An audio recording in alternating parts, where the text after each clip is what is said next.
Kapan sebenarnya umat Islam sudah tidak boleh lagi makan dan minum ketika sahur? Jangan sampai gagal paham, simak sampai tuntas.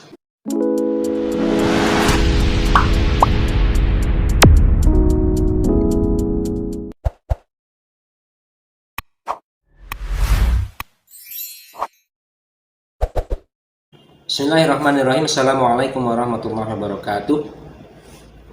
Alhamdulillah, Allah masih memberikan kepada kita umur panjang, kesehatan, kesempatan, iman dan Islam sehingga kita bisa menunaikan ibadah selama bulan Ramadan ini dengan penuh kesungguhan, dengan penuh kesabaran karena banyak juga ujiannya, dan semoga Allah sampaikan kita pada hari akhir Ramadan 1445 Hijriah.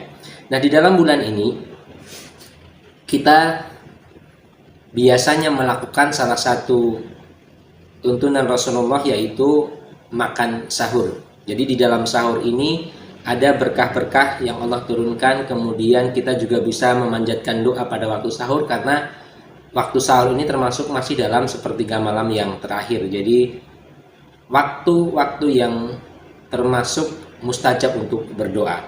Nah, di waktu sahur ini ada batasan sampai ketika kita tidak boleh lagi makan dan minum, melakukan aktivitas sahur. Nah, kapan waktunya? Nah, ini kalau di Indonesia itu tentu kita tahu ada salah satu penanda waktu kita dianjurkan untuk tidak melakukan makan dan minum, itu ketika memasuki waktu imsak. Jadi waktu imsak itu biasanya dikumandangkan atau disampaikan bisa melalui kata imsak atau juga menggunakan sirene. Jadi biasanya itu dikumandangkan ketika 10 menit menjelang waktu subuh. Sementara kita tahu di sisi lain, kita tahu bahwa yang namanya puasa ini oleh para ulama didefinisikan sebagai suatu ibadah yang dikerjakan sejak terbit fajar, yaitu dengan menahan apa saja yang bisa membatalkan puasa sejak terbit fajar sampai tenggelam matahari. Nah, berdasarkan definisi ini, itu akhirnya kita punya satu pemahaman bahwa kita masih bisa makan dan minum sebelum memasuki waktu subuh.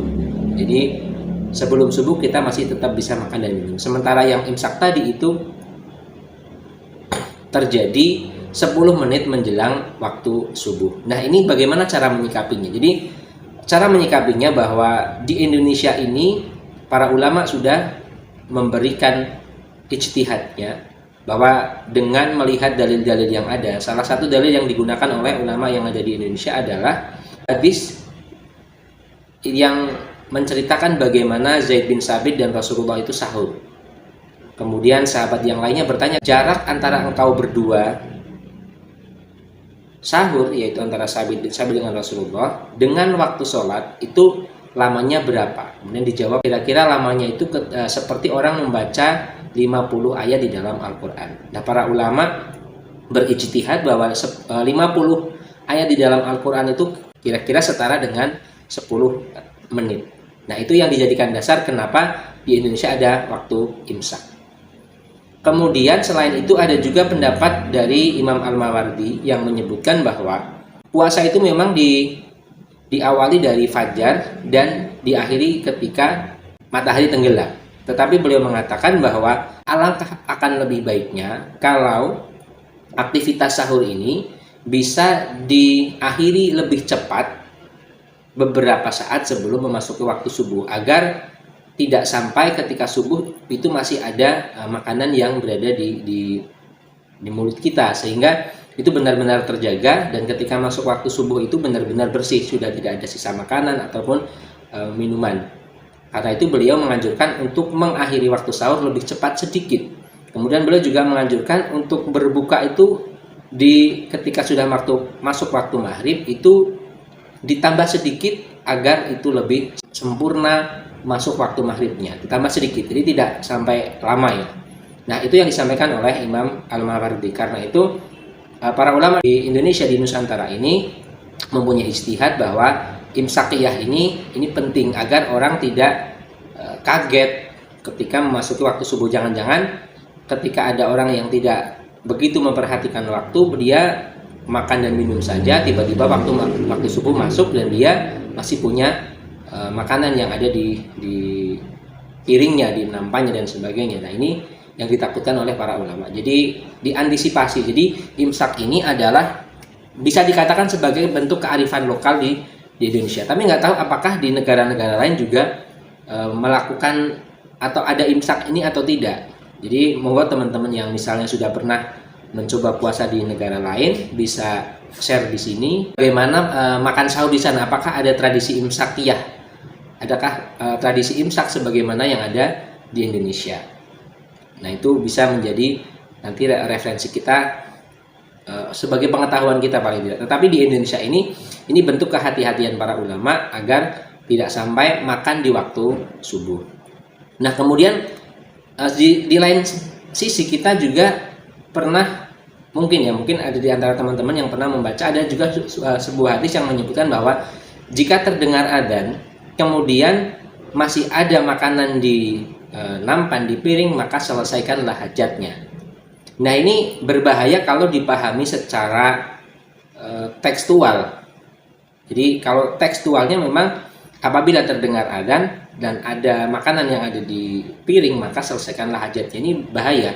Karena kalau misalnya sudah masuk waktu subuh, orang masih terus makan makanan yang masih tersisa di dalam piring, maka itu puasanya nanti bisa batal. Karena definisi puasa itu menahan segala hal yang membatalkan puasa, termasuk makan dan minum sejak terbit fajar sampai tenggelam matahari. Nah, terus bagaimana memahami hadis yang apabila terdengar adzan dan ada makanan di piring maka selesaikan hajatnya? Nah, ini cara memahaminya itu di zaman Rasulullah Muhammad SAW itu ada dua muadzin, ada dua muadzin. Yang pertama adalah Bilal bin Rabah, yang kedua adalah Abdullah bin Umi Maktum.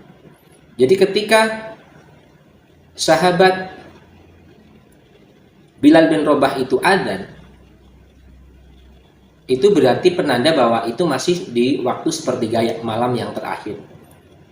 Nah, kalau misalnya mendengar adanya Bilal ini, maka apabila orang sedang sahur maka masih boleh melanjutkan aktivitas makannya, diselesaikan makannya. Tetapi kalau sudah Abdullah bin Umi Maktum yang adzan, beliau itu adalah orang yang tuna netra, tetapi Allah mengilhamkan bahwa beliau tahu kalau itu telah masuk waktu subuh.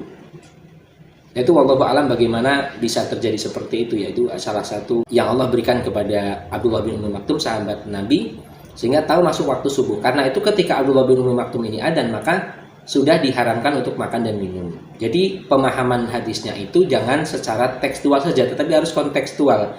Jadi ketika itu ada dua muadzin, kalau yang adzan bilang itu masih boleh makan dan minum. Karena kalau tetap dipaksakan orang sudah masuk subuh tetapi diperbolehkan untuk makan dan minum, maka puasanya itu batal. Karena sesuatu yang dilarang untuk dilakukan ketika sudah terbit fajar kok dia terjang, nah itu yang membatalkan puasanya.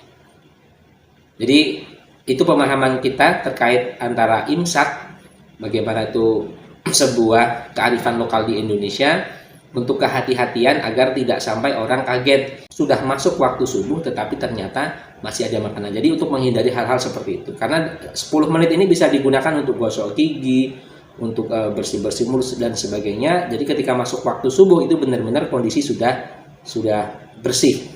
Waktu untuk selesai makannya itu adalah adzan yang benar-benar subuh, yang fajar shadiq. Jadi ketika adzan yang pertama, kalau misalnya di daerah Anda masih ada adzan awal, itu biasanya disebutnya gitu, adzan awal, itu maka masih boleh makan dan minum. Tetapi kalau sudah masuk waktu subuh, itu maka sudah diharamkan makan dan minum, karena itu akan membatalkan puasa kalau tetap dilakukan.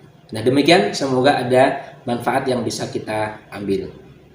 Kurang lebihnya kami mohon maaf. Assalamualaikum warahmatullahi wabarakatuh.